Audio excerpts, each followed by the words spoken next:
You are listening to the Wealth Formula Podcast with Buck Joffrey. Get ready to change your life.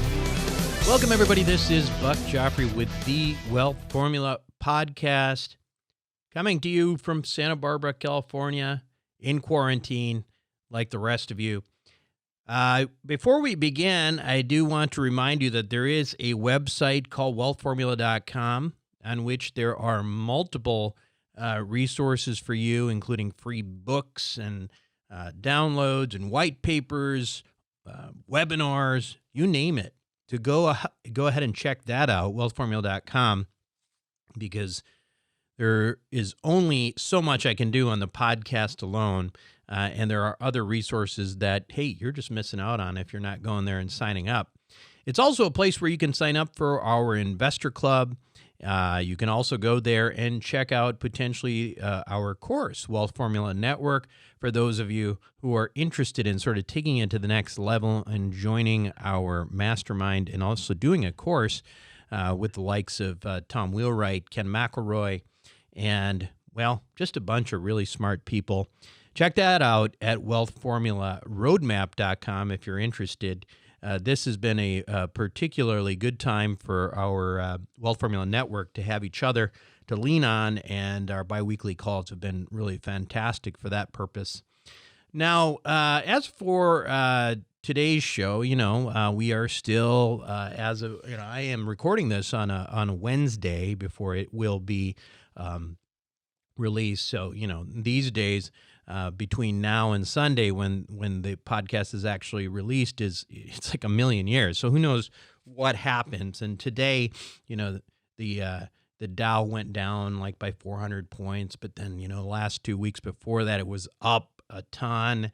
But the funny thing is that I think things are artificially look like they're going better than they might actually be going.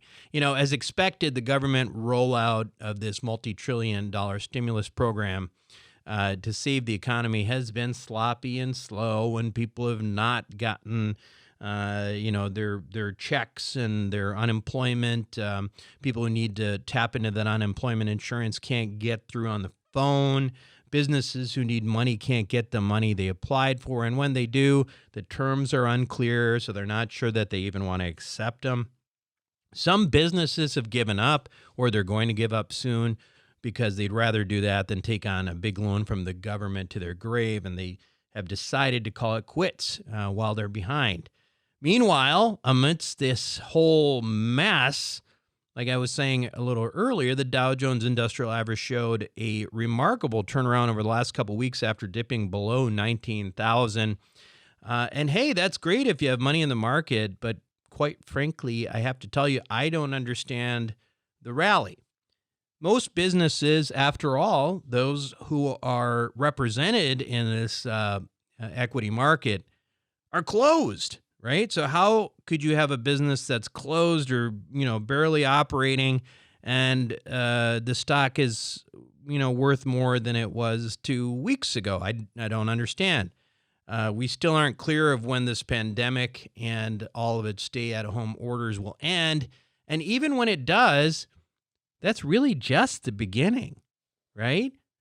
It's just the beginning. People aren't going to, immediately when the quarantine, the stay-at-home orders are off and restrictions are lifted, they're going to happen gradually. We're not going to immediately book our vacations, go to sports events or concerts, stuff like that. That may not happen, probably won't happen until after there's a vaccine, which, well, hopefully that happens, by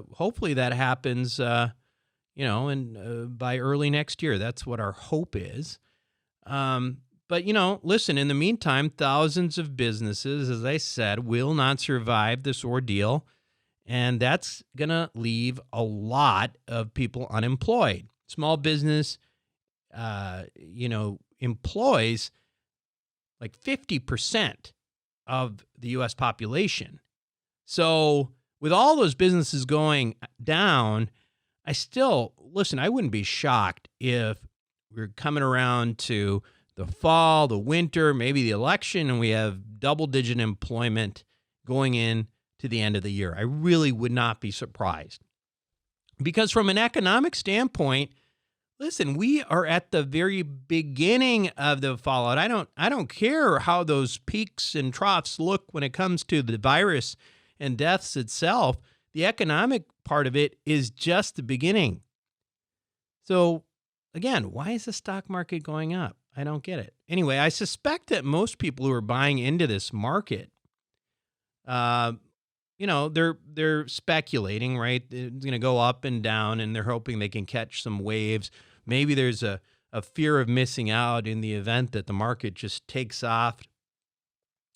But either way, there seems to be a fundamental disconnect between the markets and reality. Because for those of us who are small business owners or real asset investors, not just real estate, but any real asset, we have a little bit better perspective, I think, than most people who are throwing their money in the equity markets. Because if you have a small business right now and employees to pay, you may understand that there is a possibility that you may have never thought of before, that you may not recover from this event, that your business may not recover, that you're having to potentially fire people that you never thought in a million years you would fire, right?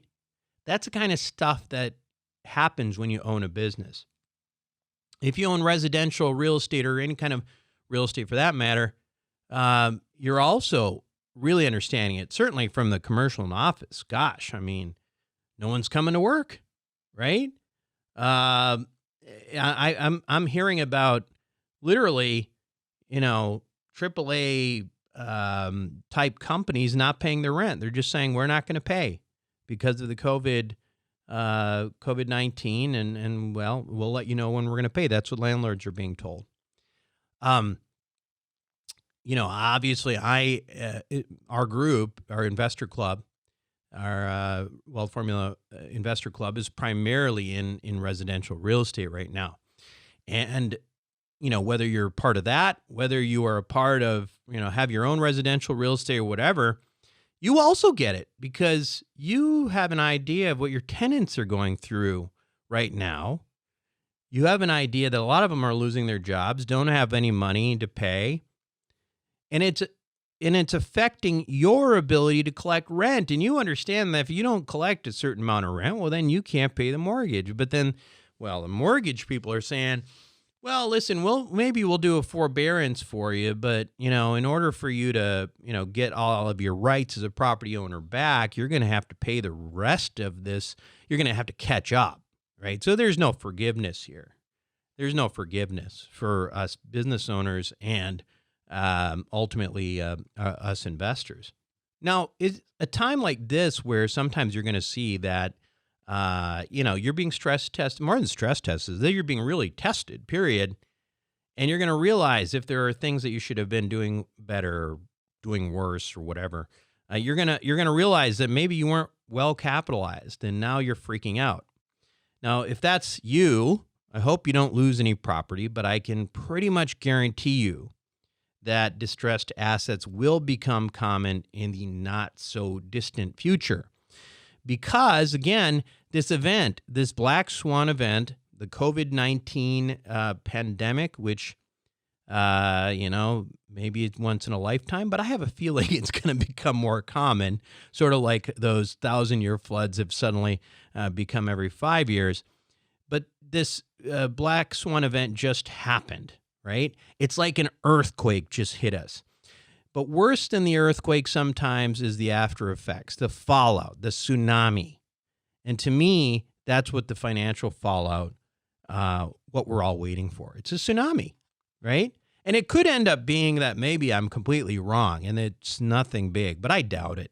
I think this is going to be big and ugly when you put all these pieces together and when you look at it from the ground. Anyway, to get a better perspective on what's going on the ground, this week's Wealth Formula podcast features a conversation with another physician podcaster that speaks to other types of physician activity outside of medicine. Dr. Dave is going to join me, and he and I are going to discuss both the virus itself at the level of what he does for a living, what I used to do, and also how it's affecting businesses. Hopefully you will enjoy it. Make sure to listen to it right after these messages. Welcome back to the show, everyone. This is Buck Joffrey from Wealth Formula Podcast and Dr. Dave Draginas from Doctors Unbound. We are doing a show together. We just connected over email recently, thinking about some of the things that are sort of unique to our groups and the people that we talk to. So we thought we'd do a joint podcast. And so some people know who I am, some people who know who Dave is. But Dave, why don't you start out? Tell us a little bit about yourself. Yeah, sure. So thanks for agreeing to do this. I think it's awesome. Dave Draginas, I'm an anesthesiologist. I still practice clinical medicine, and I do and host the Doctors Unbound podcast. Been doing that for 2+ years. And you were a guest on our show.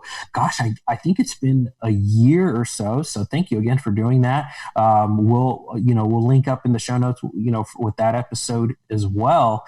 And, gosh, I don't know what it's been, a couple of weeks now, a month or so. And, we started getting the first cases of COVID-19 here in my area, and kind of seeing what everything was happening online, seeing what everything was happening in my community, seeing the reaction in the markets. And it felt like I had just entered a black swan. And so it's been kind of crazy, what's been going on, how all of this has affected everyone, physicians, non-physicians, investors. Yeah. So I had some members or some listeners of my podcast reach out and, and they wanted to know more details, how this is affecting me, how this is affecting, our community. And so we talked a little bit about that on the podcast. And what I've been trying to do is talk to other physicians, other podcasters out there to get their sense of, what's going on with them, what's going on with their communities. So we can kind of share and support and learn from each other. So thank you again for agreeing to do this. We'll put this out on both of our podcasts. If you're a listener on my podcast and you haven't checked out Dr. Joffrey's podcast, we'll link up to that. Go check out his podcast too. He does an awesome job there. So just kind of growing the message and sharing with each other. Yeah. So, and just so I give you a little bit of background for Dr. Dave's, your podcast listeners, my podcast is Wealth Formula Podcast. We're not really a doctor podcast. I do have a lot of doctors on the podcast. I happen to be a doctor. I'm ENT facial plastics guy who really only practiced for a few years. I finished training in 2009 or so, and then practiced till I was about 40. And then entrepreneurship and business and real estate, and now I guess podcasting. So that's really my story. It's different. My podcast is really focused on, high paid professionals and investing and a lot of non-traditional stuff. So that's the story with me. But I want to throw it back to you, Dave, because I think one of the things that I'm curious about is, I haven't really honestly talked to a lot of doctors about what's going on. And you are in a field of anesthesia where, you're probably out there intubating people, you're, putting these ventilators into people. And tell us about how that's been. Yeah. So it's been kind of crazy. I think I was a little bit ahead of the curve in the sense that I was tracking what was going on, earlier on in Asia, than hearing firsthand stories of what was going on in Italy, and then just kind of bracing for the storm. I kind of saw it coming, and then in our areas, and then it started kind of becoming the talk of it and the preparation started becoming more prevalent amongst our hospitals, to the point now where, as you can, I'm in the Dallas area, the Dallas Metroplex. Yeah, the Dallas Metroplex. So luckily, we're not an area that's been super hard. We do have cases, but it hasn't been like New York or Seattle or something like that. But just to give you an idea, elective cases have gone away. So on the one hand, you have a lot of doctors, who are hurting financially because, anybody who depends on that type of work to generate income, that has been drastically reduced. On the other hand, as you mentioned, we, as part of our job, we regularly intubate patients, which means we place a breathing tube to take over the breathing, typically during a general anesthetic type of a case. Obviously, now that has become a big issue because these patients who get really, really sick with COVID-19 to the point where their body can no longer tolerate breathing on their own, they get intubated and placed on a ventilator. And one of the procedures that is super high risk for spreading this virus is this act of intubating or placing that breathing tube. And, we anesthesiologists are right there, basically at the mouth, at the head of the bed, getting ourselves, potentially exposed to this. So it's, it's a big deal. It's a big deal because, you may be personally concerned about contracting this virus and how you're going to react to it. But also, for me, the concern is also, am I going to bring something home to my family? I've got small kids. Fortunately, kids have been relatively spared from this, but I have a child that's under 1 year of age. So that makes me a little bit more nervous. And I have my in-laws that live with me. And so they're a little bit, advanced age. And so I worry about, bringing something home that could potentially harm them. And tell us about what that looks like. What do these patients look like? I mean, I have to admit, when this started coming out through the pipe, I think I was on the side of what I was hearing. It was like, okay, well, this thing in China, maybe it's bad, even maybe it's SARS, but it didn't even cross my mind that it would come here. I know it sounds stupid, right? But it didn't even really occur to me. It seemed like something that was, somewhere else. And, we were like, oh, is this going to affect supply chain? Is this going to this? And how is this different? Why is it different?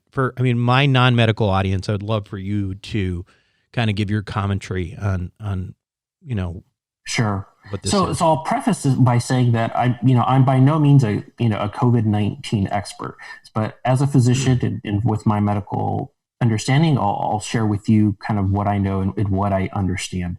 I think one of the things that makes this particularly dangerous is this period of time when you can have somebody who is infected with this virus. They're asymptomatic, meaning they're not showing any symptoms of being sick. They're not showing fevers. They're not showing cough, anything like that, where they might think as a, conscientious person, hey, I need to stay away from people. So there's this period of time, and, it could be anywhere from a couple days, I think, to a week and a half or something like that, where, people can be walking around, going through their community, and they're infectious and they don't know it.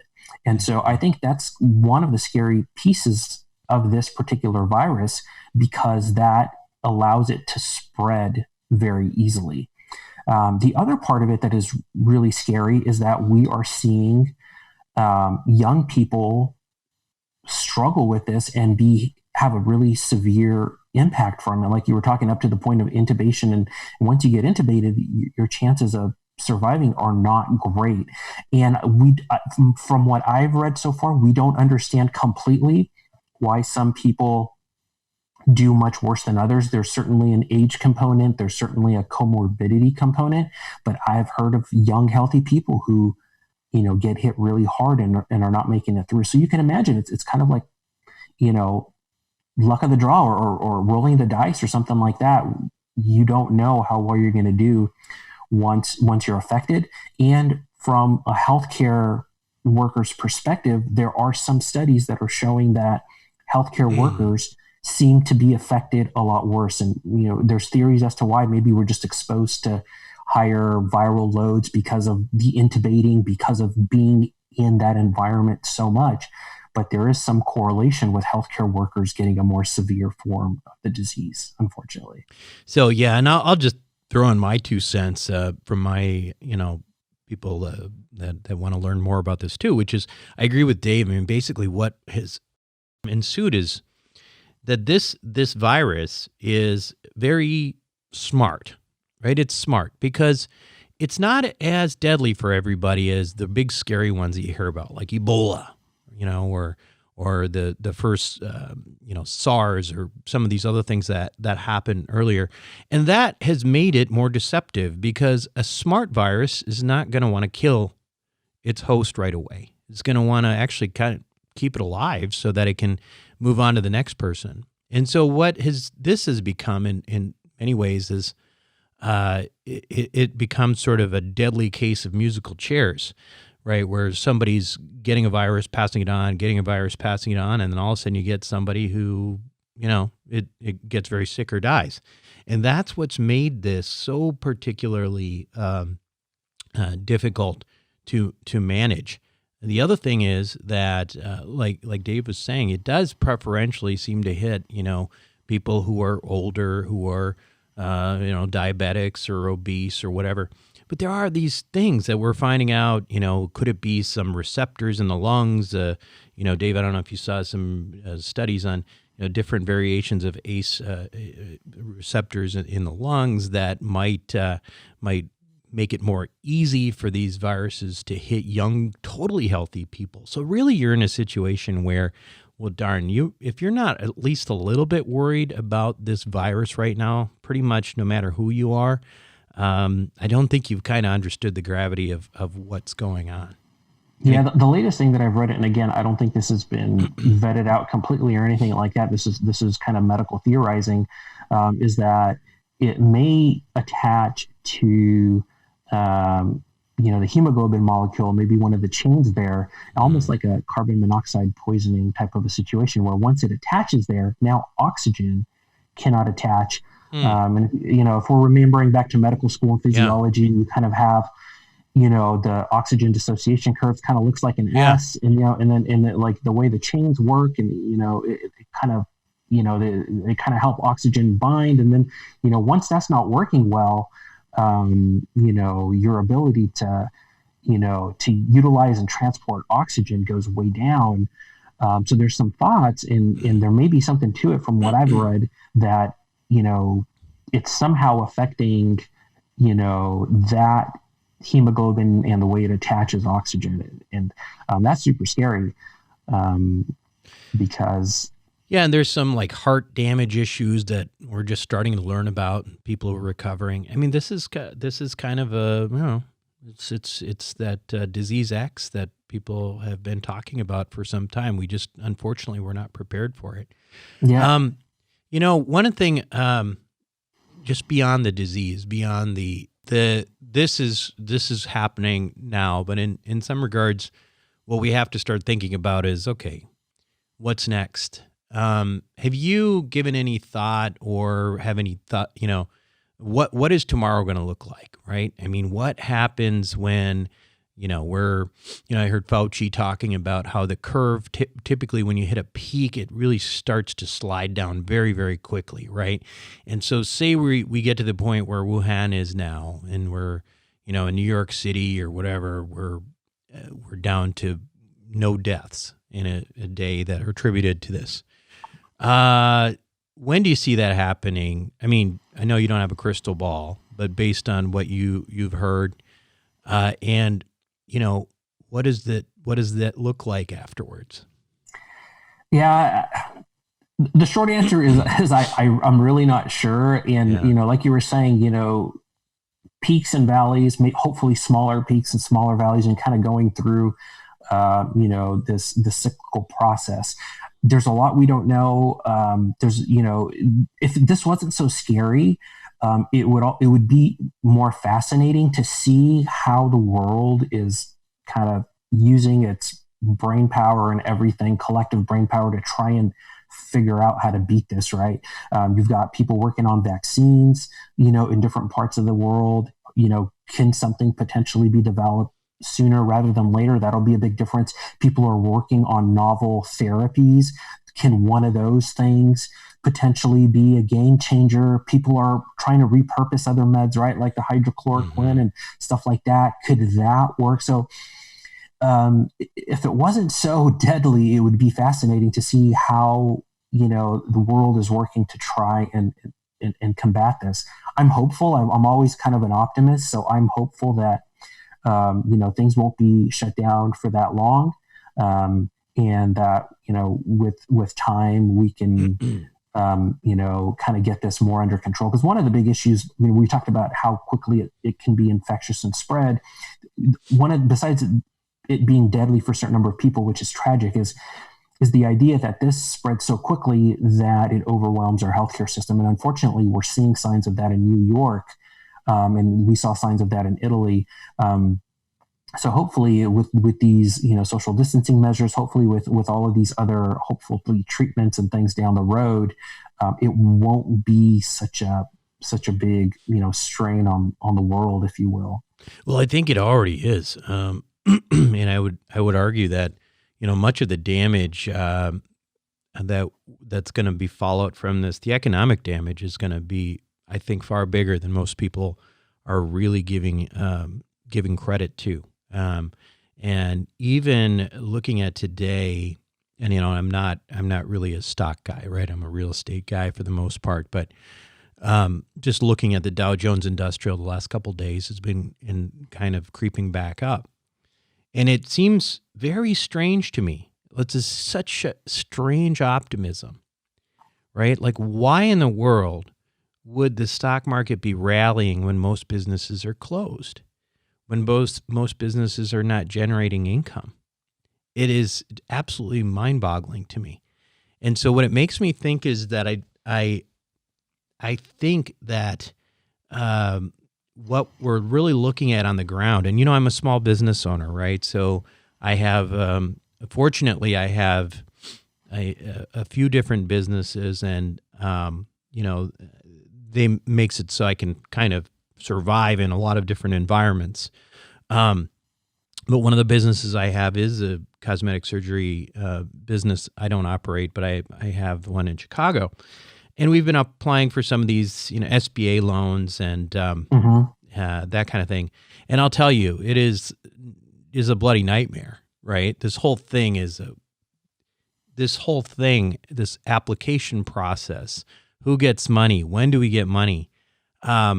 So far, it's been a big old, what show, right?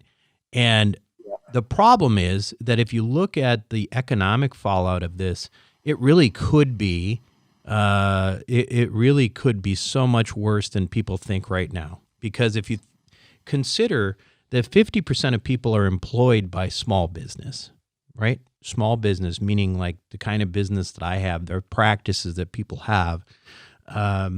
The shops, you go down your little street, the little shops that you have on your main roads and stuff, everybody's shut down. And if you can't revive those businesses, if you can't keep those businesses afloat, we're going to be talking about massive long-term unemployment. So I've been seeing some suggestions that people are like, okay, well, if we can get a hold of this in the next 2 or 3 months, then it's going to be a sharp curve back up. I just don't see it. And to look at that market as it stands right now, sort of creeping back slow. I mean, I'm not saying it's gone back up, but it suggests to me a level of people not understanding the gravity of this whole thing. So I agree with you. I think the economic fallout is going to be huge. No two ways about it. Even on the lower end, it's going to be, I think, massive. So I agree with you there. I think, the stock market has already been affected. I think it'll affect the real estate market as well. Is like you were talking about, when you have all that unemployment, when you have all those people out of work, it can't but affect the real estate markets as well. I don't know, I'm not a stock expert and I don't know, but I'm in quite a few groups, amongst healthcare professionals, and it's really interesting to me. It's interesting that, for the most part, people talk about, hey, low cost index funds and just, put it on autopilot and just, go to sleep. And then whenever we have any kind of shakiness, any kind of turbulence, people are either number one, panicking, or number two, asking, what stock should I buy?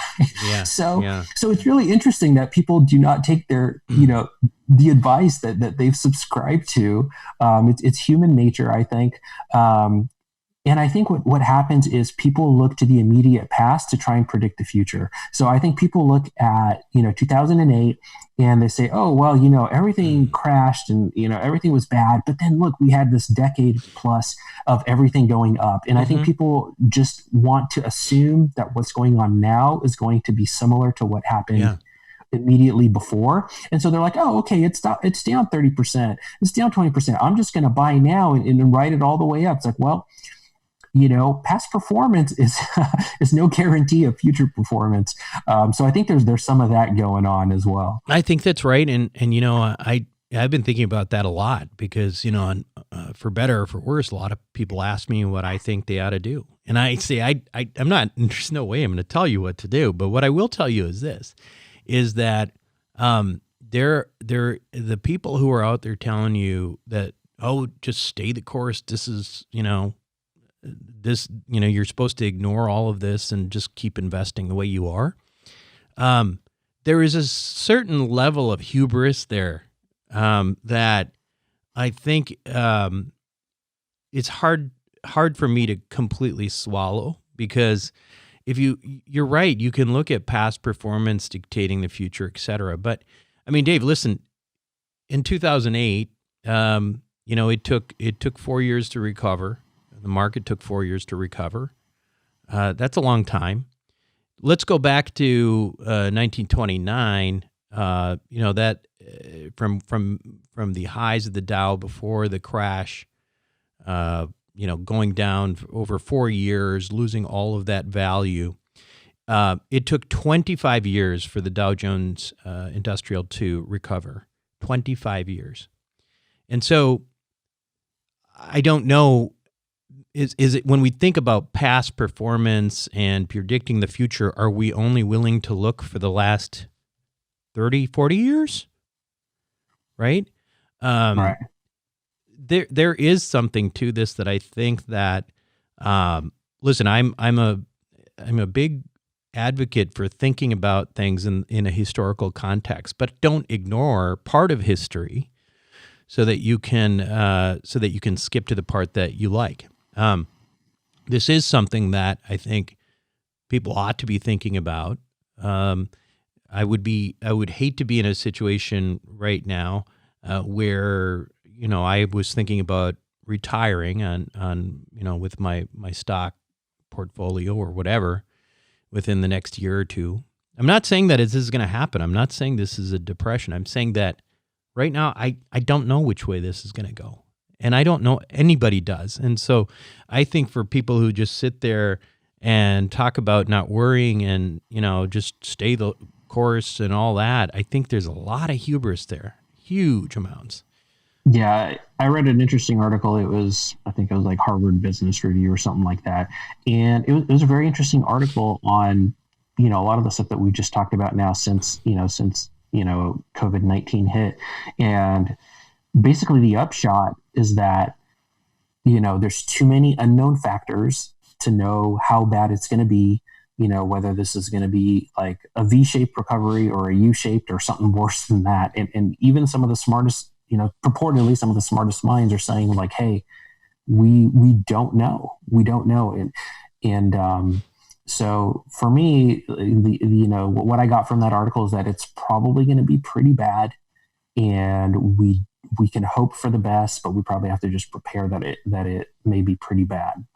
Yeah, I mean, there's aftershocks to anything, like, right? I mean, if you think about, okay, maybe there's a V shape to the recovery in terms of individuals, right? Maybe we're all of a sudden we're not getting sick anymore. But does that mean that everybody's going to go out and start going on vacation again? Does that mean that people are going to start flying everywhere, going to concerts, going to games, and being in the middle of a bunch of other people? It's going to take time for people to get comfortable with that. And if you end up out of this thing with 25% unemployment, it's going to be even more difficult to do that. So I'm just putting that out there because I think that the optimism, I'm sort of baffled by the optimism right now. I don't see anything to be optimistic about. No, I don't either. Yeah. And, you were hinting at some things that are very interesting, which is, are there going to be some structural differences to the economy based on this? And there very well may be. There may be some structural things that are going to be very different going forward because, this virus becomes cyclical or it does not get completely wiped out, or something else, comes along. That is something that we don't know, but something that we have to think about. So let's talk a little bit about what you're doing and what I'm doing in terms of investing and how things are going with that. So tell us a little bit about, I guess, your investments and your interests outside of medicine and how those things are being affected right now. Sure. So, one area where we're, I would say heavily invested in, or where we've had a lot of interest in, are short-term rentals. And as you can imagine, almost overnight, bookings just went away. Because, the whole world basically came to a stop. So people who were traveling for whatever reasons, like we were talking about, weren't traveling anymore. So for me, one of the biggest lessons, and fortunately something that I was practicing, was having cash reserves, and I think, if you're going to be a business owner, and I think you should be a business owner, because I think that's one of the great ways, along with real estate, to create wealth. You've one of the biggest take homes for me is running, a solid business and having those cash reserves. Mm-hmm. So I'm not sweating right now, because those reserves are there. Yeah, it hurts. Yeah, it's painful. But I can weather the storm. And I've thought a lot about, the short-term rental business, and I think it will be back. It'll be different. But I think it will be back because our economy is so complex. I'll give you just an example. I'm in a kind of suburban urban area. I'm not in a traditional vacation market. So it's going to be different depending on your market. But in my market, people rent homes because of weddings, graduations, coming into town for surgery and needing to stay for like 5 days to be in touch with their doctor in their hospital. Groups traveling together for conferences. I'm remodeling my house and I need a place to stay for a week or two. Mm-hmm. So it's all of these different reasons that people need short and medium stays that I don't think they're going to, all go away. So I'm still bullish on it. I think, unfortunately for some people, the people who are highly leveraged and were not running, a very good business, this may wipe them out, or they may have to change to long-term rental or do something else. So I think a lot of the supply is going to go away, and I see it as an opportunity for the people that are standing, or the people that want to come in. So it's tough right now, but I'm actually optimistic about what it's going to look like going forward. So if you look at what you're doing, it's interesting because it's not quite vacations. Vacations might be even harder. I think the term that I like to use is short-term rentals, because like you were saying, vacation rentals, implies that, it's a vacation home somewhere where people, either Disneyland or a beach or a mountain or something like that.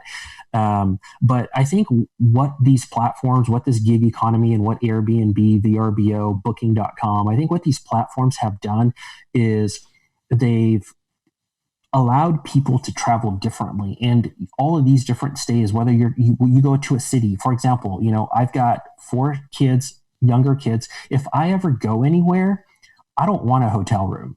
I want to rent a home, because I can put the kids in their different beds. I can put my little one in a crib somewhere, and then I still have a kitchen. You can't do that in a hotel room. Sure. So I think short-term rental is kind of a more accurate, description of the market. And then that market is very wide. It can encompass vacations. It can encompass hosting, traveling nurses. It can encompass a lot of different niches of the market. Yeah. So what kind of, other things are you hearing from your listeners, issues with regards to various business activity, et cetera? Is there anything that kind of sticks out that might be worth sharing?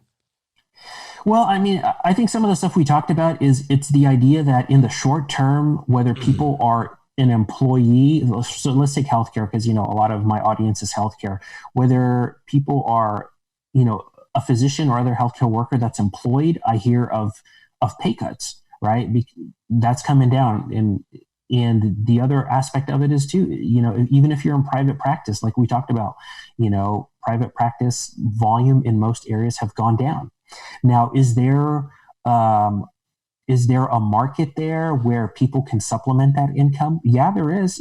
Obviously you'd have to take on the risk, but I'm also seeing on the flip side, nurses are in heavy need in New York, for example, and I'm hearing of offers of 10 to 13 grand a week for a nurse to go work in New York City.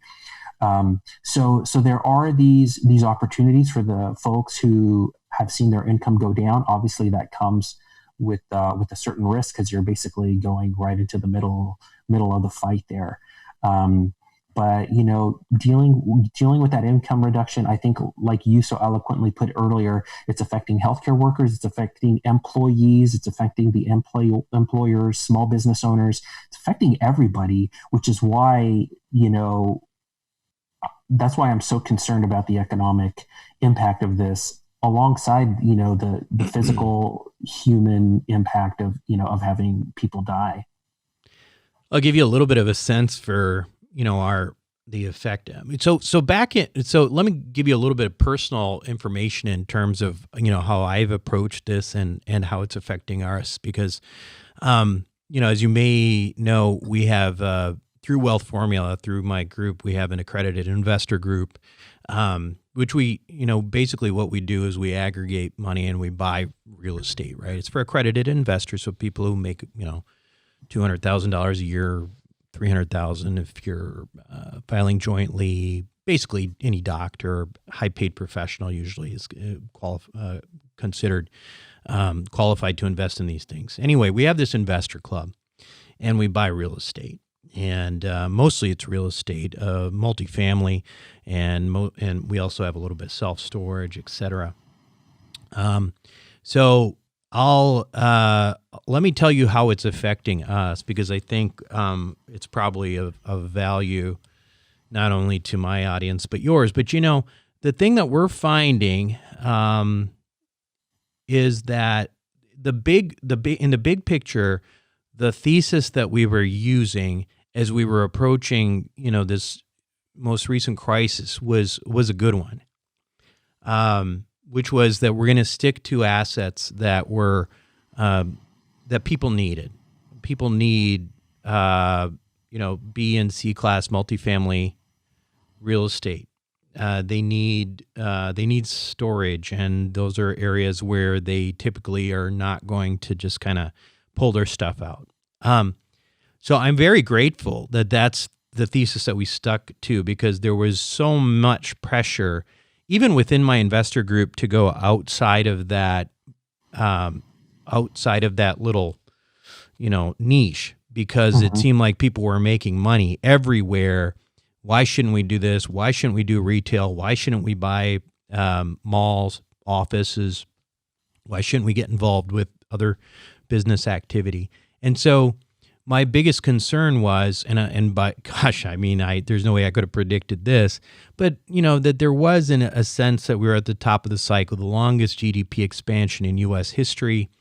There is a lot of debt in the economy right now. It just seemed like it had to end at some point. Now, I didn't actually think it was going to be a hard recession. I did think there was going to be a turn. And so what we were doing is really focusing on things that what people needed. Now, what's interesting to me is that how this has affected our multifamily real estate. So our group, we have collectively probably $1 billion worth of property. And we, in April, our collections across the portfolio in rent has already been low 90s, 90, 91, 92%. So that's great news for us, right?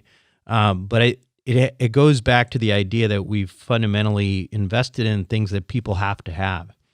We're not saying that people aren't going to have some problems paying rent, but there are certainly lots of ways for the government to help out, and then unemployment kicks in when unemployment insurance kicks in and people start getting their government checks, et cetera. We think that will help to actually stabilize our multifamily assets even more. And furthermore, because we're positioned in that, high C, B- class area, we're going to hopefully see some migration, or we may see some migration down from the people who are living a little bit higher up in the food chain, so to speak. So it's not that it's, listen, at the end of the day, every market is going to feel this, but I think we were positioned pretty well. And I think we'll have our challenges, but I think compared to some other areas, we were in a pretty good position. Yeah, that sounds good. Sounds like that was well thought out, having those particular assets, and I think that's in a market that is expanding and growing. I think that's always kind of the risk, right? Like going for that return, especially maybe if depending on your deal flow too, it makes you want to kind of expand, if you will. But it sounds like you guys were. Kind of had your criteria, had your area of expertise and stuck to it. And it won't be easy. Just like for me and my short-term rentals, it will not be easy. But by structuring it properly, having reserves, understanding the market, being able to probably pick up assets, as later on, not right now, but as we kind of start figuring out what's going on, it's unfortunate for the people that suffer and get hurt, but there's always opportunity too in these types of market as well. Yeah, I mean, listen, bottom line is I think that you learn a lot from these down cycles. And I think that, people, no matter what, always get in these situations where they're in things have been going well for a decade, and there's people don't believe the party's ever going to end, or that there's ever going to be that kind of shock to the system again. Well, there always is. There just always is. Historically, and our ability to predict when and where is so bad. Exactly. There always is. But the people who are going to do well after this are going to be people who learn from this and say, you know what? I'm always going to keep in mind what happened to me in 2020 when COVID-19 shut down the entire economy. What did I wish I had done during that period of time? Like I said, we got lucky, I think, in some respects where we're in a good, decent asset class. People need to stay home right now too. We own the homes, right? We own the place where they live. And we've also been heavily into, various types of cash flow life insurance. And these were the products that in the Great Depression that survived, so I'm not saying that we came out perfect. Of course, there's always ways to think, oh man, I wish I was positioned this way or that way. But I would just say to everyone, think about your situation right now and think about the things where you have exposure. It's still early in this, and you're sitting there wondering, like, I wish I had, maybe if I had owned some of this, or maybe I had exposure to this kind of asset class, maybe if I had split my portfolio up a little bit a certain way, maybe I would be feeling less scared right now.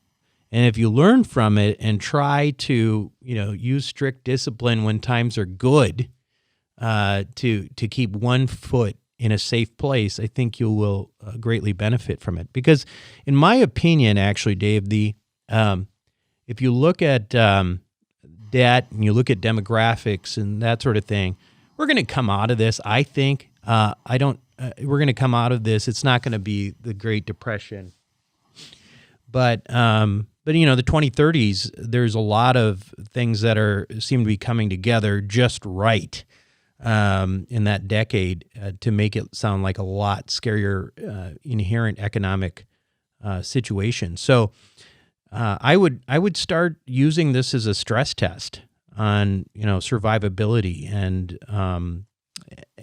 try to make some moves to make your portfolio more resilient.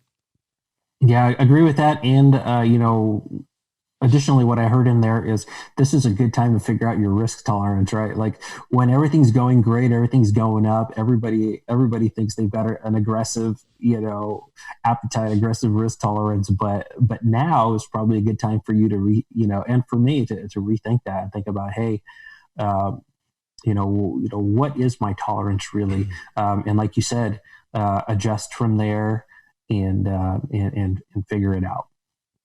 You have any other questions for me, Dave?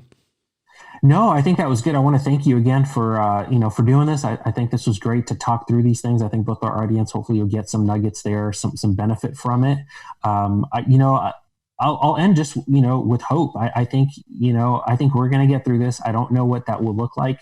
I think certainly there's going to be a big economic price to pay. Hopefully the human life price will be as little as possible. And, we're resilient, we're going to learn, and I'm hopeful that, we'll be better on the other end. Yeah. Never let a crisis go to waste either. That's the other lesson is that despite all the horrible human tragedy here, there is a lot that people can use to pivot during this period of time, be reflective, figure out where you are in life, what you're doing right, what you're doing wrong, and then go out and seize the day because things are going to get better. And it's sometimes nice to have an opportunity to refocus. And from an economic standpoint, there are certain things about this particular time that are going to make some people really flourish in the next few years. So I'll leave it at that. Yeah. Well, listen, Dave, good talking to you, and we will close it out for this week. And this is Buck Joffrey with Wealth Formula Podcast, along with Dave Draginas from Doctors Unbound, signing off.